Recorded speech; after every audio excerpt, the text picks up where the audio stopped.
তো দেখো বন্ধুরা, মা আজকে 2-3 দিন ধরে মার শরীরটা খুবই খারাপ। এই যে বসে আছে, এখন রাত্রিরে খাবার খাচ্ছে। ভাত দিনই খেতে, মুড়ি দিয়েছি, মুড়ি খাচ্ছে এখন রাতেরবেলা। প্রচণ্ড জ্বর ঠান্ডা লেগে গেছে। মার শরীর এখন কেমন আছে? ভালো না। আমি তোমাদেরকে 2-3 দিন ধরে কোনো ভিডিও দিতে পারছি না। তোমাদের কোনো আপডেট দেওয়া যাচ্ছে না 2-3 দিন ধরে। দেরি যা ছিল সেগুলোই তোমাদের কাছে অল্প অল্প করে ছেড়েছি।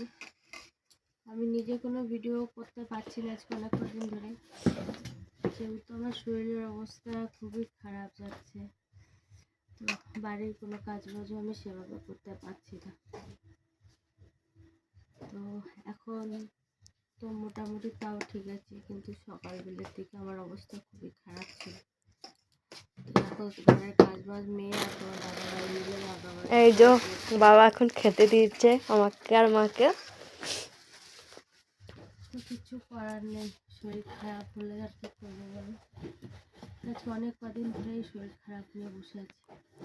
তো ডাক্তারও দেখিয়েছি, জ্বর কমছে আবার হচ্ছে, এইভাবেই চলছে। কথা বলতেও কষ্ট হচ্ছে জানো তো। তো চলো, আজকের ভিডিওটা মেয়ে বানিয়ে দিল, বেশি বড় আর করছি না, শুধু তোমাদেরকে আপডেট দেওয়ার জন্য ছোট্ট একটা ভিডিও তোমাদের কাছে পৌঁছে দিলাম। শরীরটা খারাপ হলে আমি সেভাবে কোনো আপডেট দিতে পারছি না।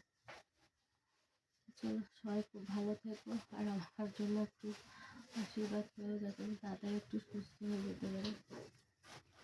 তো সকালে 2টো ভাত খেয়েছিলাম, সে আর রাখতে পারিনি, বমি হয়ে যাচ্ছে।